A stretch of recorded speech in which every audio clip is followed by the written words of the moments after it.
संसदरत्न माजी खासदार डॉक्टर हिनाताई गावित यांच्या हस्ते पाणी टँकरचं वितरण. नंदुरबार तालुक्यातील संभाव्य पाणी टंचाईवर केला प्रभावी उपाय. नंदुरबार विधानसभा क्षेत्रातील ग्रामस्थांना पण टंचाईचा सामना करावा लागू नये यासाठी माजी मंत्री आमदार डॉक्टर विजयकुमार गावित यांच्या विशेष प्रयत्नातून नंदुरबार तालुक्यातील 23 ग्रामपंचायतींना पाणी टँकर उपलब्ध करून देण्यात आले. त्यापैकी 10 ग्रामपंचायतींना संसदरत्न माजी खासदार डॉक्टर हिनाताई गावित यांच्या हस्ते पाणी टँकरचं वितरण 28 मार्च 2026 रोजी करण्यात आलं. या प्रसंगी माजी मंत्री आमदार डॉक्टर विजयकुमार गावित यांनी व्हिडिओ कॉलद्वारे टँकरची पाहणी केली तसंच ग्रामस्थांना शुभेच्छाही दिल्या. दरम्यान डॉक्टर हिनाताई गावित यांनी संबोधित करताना सांगितलं की पाणी टंचाई निर्माण होऊ नये यासाठी शासन प्रशासन स्तरावर आपण सातत्यानं प्रयत्नशील राहून पाठपुरावा करत राहणार आहे.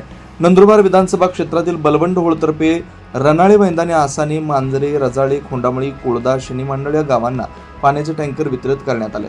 या कार्यक्रमाला भारतीय जनता पक्षाचे तालुका अध्यक्ष दीपक पाटील, माजी जिल्हा परिषद सदस्य प्रवीण पाटील, माजी जिल्हा परिषद सागर तांबोळी, वैंदाणे उपसरपंच मनोज गिरासे, होळ सरपंच व्यंकट पाटील, आसाने सरपंच शरद पाटील, न्याहाली उपसरपंच ईबी पाटील, घोटाणे सरपंच सचिन धनगर, बलवंड सरपंच संजय पाटील, मांजरे उपसरपंच दागा कोळी, कंढरे सरपंच लोटन पाटील आदी उपस्थित होते.